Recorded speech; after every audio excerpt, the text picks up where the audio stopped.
I've got a very close personal relationship with the president. And we don't stay far from each other. The other day I was driving myself and he was walking. And then I saw him.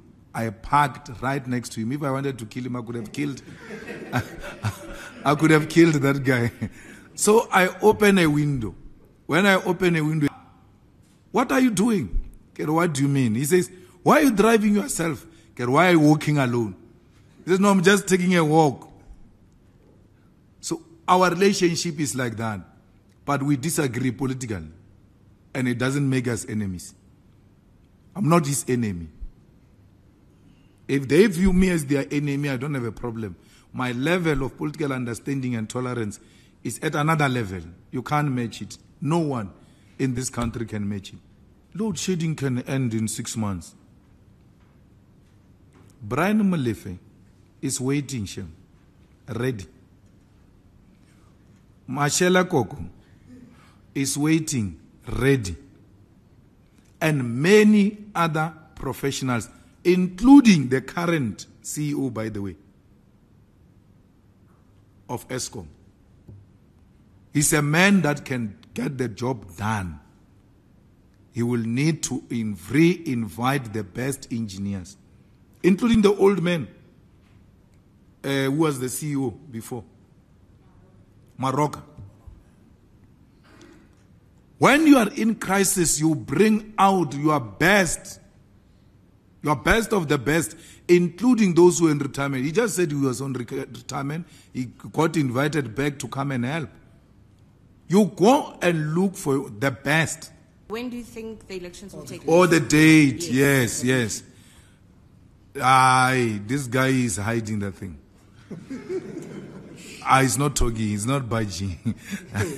I don't know. He thinks he can buy himself some time. Look, let's to see that you are dealing with a crook. Look at 2019. It's 2019, right? 2019 election was announced during the state of the election. You know, the state of the nation. The election date was announced during the State of the Nation address in 2019. You know why he did that? Because he was still hot at the time. He knew, I can't postpone this. I must hit while the iron is still hot. He announced it because he knew, all ratings were like the man. Now all ratings are like, Namba Mkondo. But no, let's buy ourselves some time. Maybe these guys will create a mistake or something, and then this thing becomes more expensive for us. Because after we launch a manifesto, you must immediately release a poster which has got election date. Because as you give people the theme, you must also give them the date so they internalize it. And then they make their plans and all of it. I'd say, maybe they announce it today, we don't know. But the guy is refusing with the date. And we can only wait. Then if he wants to go beyond March, the Constitution allows him. It looks like he's got until August. Until then, there's nothing we can do. And if he takes this election to August,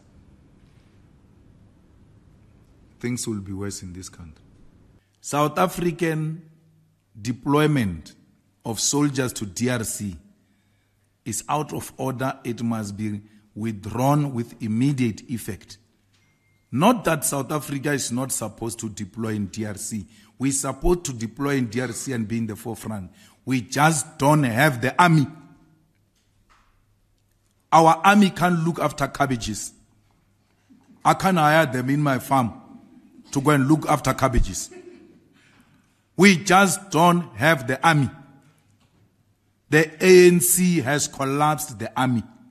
We're the only organization, not even DA can try that, outside the IFP and the ANC in less than 10 years to go and organize, in less than 11 years, to go and organize a rally in Moses Mabhida. it's a reserved territory for certain people. You guys are not allowed here. That's why all types of nonsense was said before we went in. At the center of it was tribalism, where a person says, Malema must not come here because he can't speak Zulu. Why should we care about whether there will be retaliation from the West? We are engaged in a struggle against imperialism and colonialism. And we make no apology that we are not friends with the West. It doesn't mean we can't trade with them. We'll trade with them through our own terms.